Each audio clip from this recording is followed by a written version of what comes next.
Hello everyone, Ram McKay here, and welcome back to part 2 of The Blade of the Haunted. Okay, so we're here in the Imperial City at the, forgot the name of this bookstore, First Edition.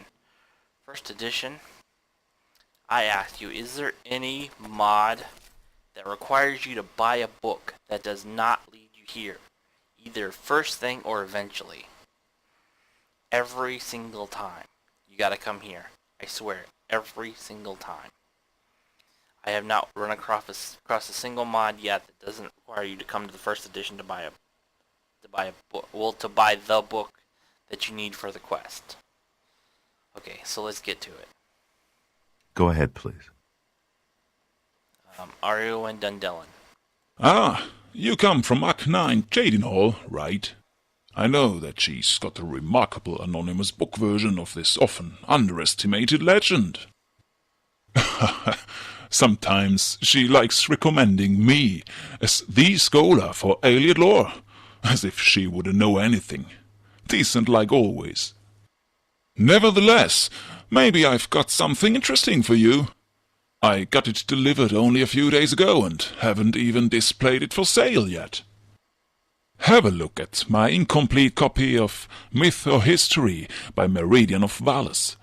This is a really informative study for anyone with historic interest. Okay, so Let's do business. again, you gotta buy the book.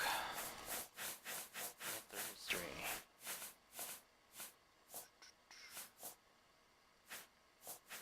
Myth or History.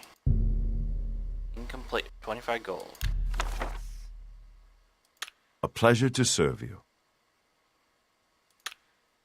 Good day. Alright, again, this book is kind of pivotal to the plot, and we're going to be reading the whole thing again. It's kind of long, but oh well.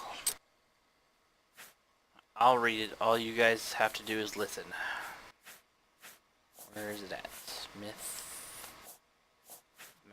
or History. The case of this book feels wobbly, as if it's about to fall apart, especially the back cover feels somewhat loose. Myth or History, a brief investigation of an alien legend from the hand of Meridian of Valles. Many tales have come to us from the early period of the so-called First Era, more than 4,000 years ago. Excuse me. When our ancestors, the first dwellers of later Cyrodiil, these tribes of humans, true elves, and Khajiit, were still living under the slavery and suffering from the cruel law of the inhuman foreign rulers from overseas that we now call the aliens. Many legends have survived the intervening millennia, indeed, but few are verifiable facts. When the aliens vanished from the face of our world during the time of upheaval referred to as the Alessian Rebellion, they left it to their former slaves, now freed folks, to decide what to make out of their memories. Some of them chose to forget, while others tried to teach their offspring about the past. As so few of our forebears were literate, reading and writing being, of course, illegal for the slave class, most historical knowledge was preserved by oral tradition.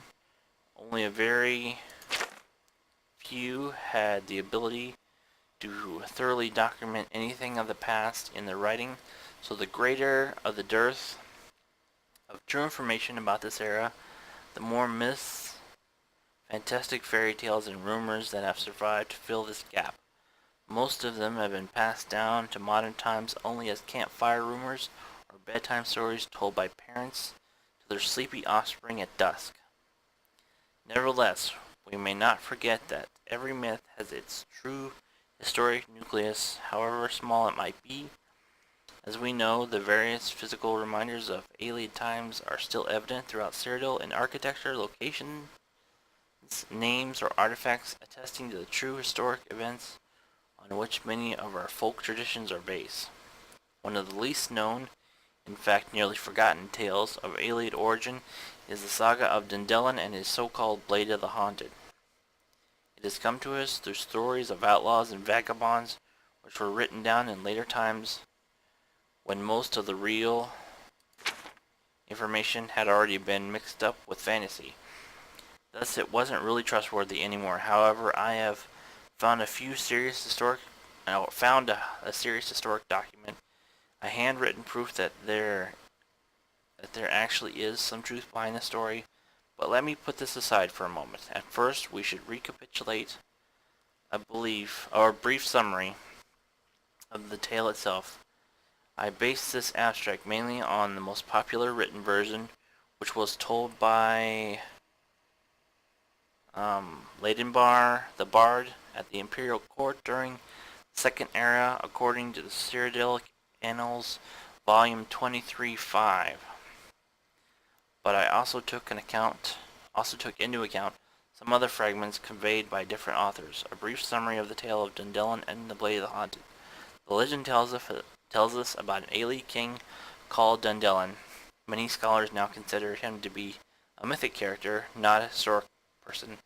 Recent evidence to the contrary. He is painted as a dreadful tyrant, ruling his human and Khajiit slaves with ruthless brutality. One day, driven by his lust, he desired one of the younger slave girls as his wife, but the girl was not willing to satisfy his needs. So in his disbelief and anger, he drove the poor girl into committing suicide. It is not clear. There are various conflicting versions of this part of the story. What exactly caused the girl's death? But all versions agree that by being the cause of her doom, Dundellin attracted to himself a very powerful curse. Hence he was haunted by such cruel nightmares that he simply could not sleep. He grew weaker and madder over the years until he broke down in fear and depression. Most stories refer to him as Dundellin the Broken during this time. In the end, as the legends tell it, Dundellin was finally released from this curse by the help of the wondrous magic powers of a bard, or rather a shaman. This man was of Khajiit stock and one of Dundellin's slaves. He was called Ariel. He is said to have cured Dundellin by means of old ritual magic. As a consequence, the Mad King was able to defeat the terrible haunting in his sleep. Not a single version of the legend gives us information about what exactly the nightmare was like, or what exactly happened when Dundellin finally faced and defeated it, but all the versions agree on one point. The key to defeating the nightmare was a sword that had appeared in Dundellin inside his dreams, or to Dundellin inside his dreams, which he called the Blade of the Haunted. The sword had given him the strength to overcome the threat. It must have been a very powerful magical weapon, and it seems that it even emerged somehow from Dundellin's last dream in a real physical form, meaning that it remained afterwards in the here and now.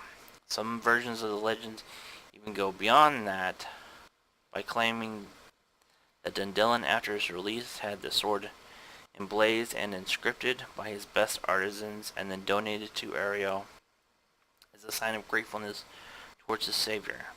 And some storytellers claim that it was later buried together with its bearer after he had died from natural causes after a long, full life. So, what can we read between the lines from this legend? From all that we have been able to assemble from all I have been able to assemble in my research, the true historic Dundellin, and I definitely believe that there is such a person, was probably not really a king, but rather a minor alien noble ruling some peripheral territory. This must have been on the very eve of the outbreak of the Elysian Revolt. This means somewhat before the First Era 240. This assumption is supported by the well-known testament of King Harold of Skyrim of the First Era 221. One entry in his testament mentions an alien potentate called Tandhalo the Furious. The dying King Harold warns their son Viraj to always be aware of the danger arising from Tandhalo's hostility towards our young Skyrim realm. I am convinced that this Tunhalo is no one else than the legendary Dundello. Only some early Skyrim people may have spelled his name in a slightly different manner. He must have ruled during Harold's times as a prominent enemy and then was likely swept away by Alessian followers in the First Era 242. If we decide to believe the legend, then we should consider it a historic fact that Dundellan was later converted into a surprisingly gentle and reputable ruler who henceforth treated his subjects with respect and even courtesy. The legend lends credence to these circumstances by giving Dundellan the new byname the Release, considering the fact that in Harold's testament he is mentioned as the Furious. We can see this as a clear hint that his conversion must have taken place at a time later than Harold's death. Therefore, we should also consider the likelihood that the Blade of the Haunted may have been a real weapon and that it might have survived until today. Stylistic analysis of the fragmented text makes it obvious that the sword was perceived as a mighty magical weapon by Dundellan's contemporaries. This is a sketch of what the sword has been described to look like. And here it is. It seems likely that the spiritual power of Dundellan's curse had somehow been banished by and perhaps remained inside the blade. This might be an explanation for its powers, though we don't know what these powers were like.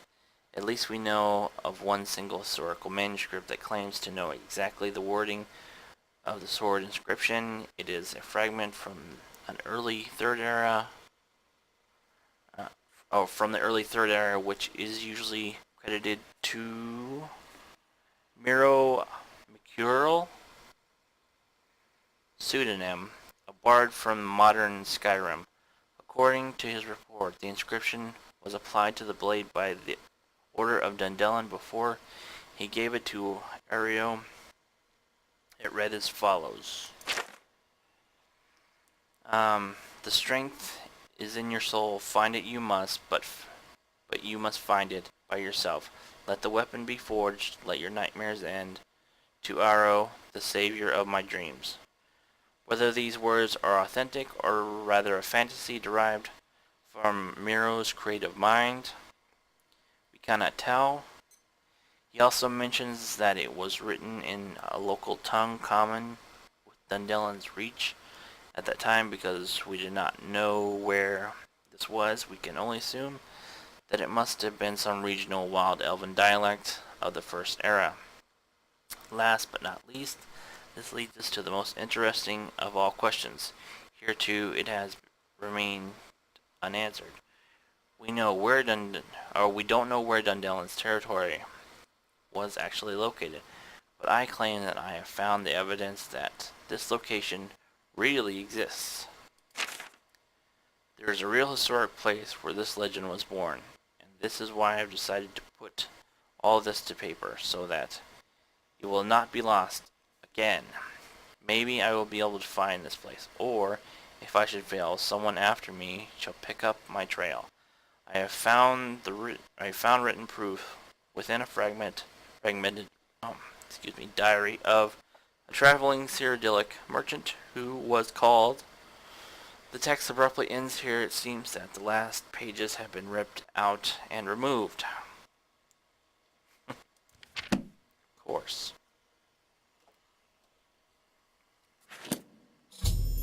And quest update.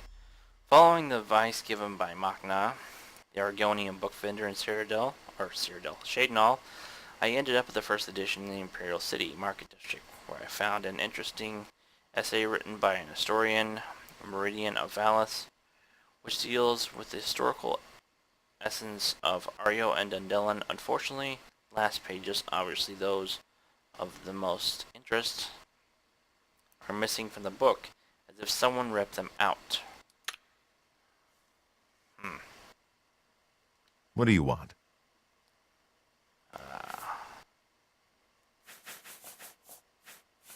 missing pages. Well, as I told you, it's an incomplete copy. That's why I'm selling such a rare piece of literature at such a fair price. You should know that it was already incomplete when I bought it from old Nadara. I couldn't refuse her, because she really needs the money. Believe me that I am not profiting at all by selling this book at this price, but I consider it a matter of decency to support the poor old woman.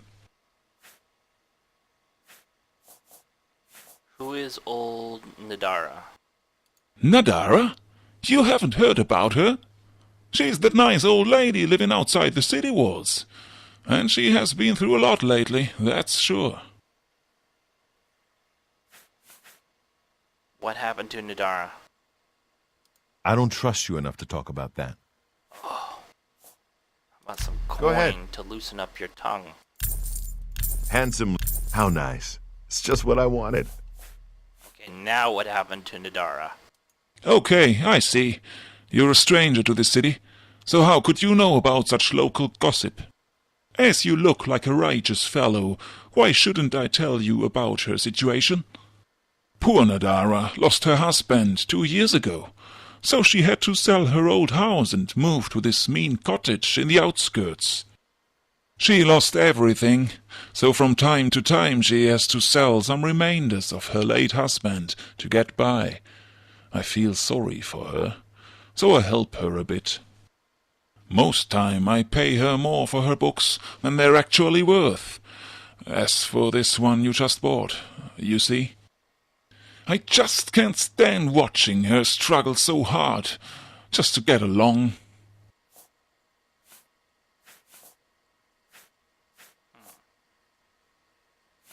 What happened to Nadara's husband? I think you should ask her this question personally. It's not up to me to comment that.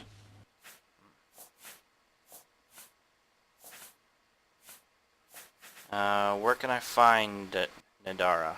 Sorry, but are you really interested in helping her, or are you just curious about her books? Alright. How can I help Nadara? Oh, now, that's very nice of you. I am sure that she could well need some aid, but, see, you should take into consideration that she wants to keep some dignity. So usually she doesn't like begging for money. But if I really think about it, you are interested in this piece of literature and in helping her, so why not just go and ask her for help? Her husband seems to have been quite the expert in old lore, so perhaps she can also give you some valuable information. And if she can, well, you could pay her something for her service. That would surely make her happy, and me likewise.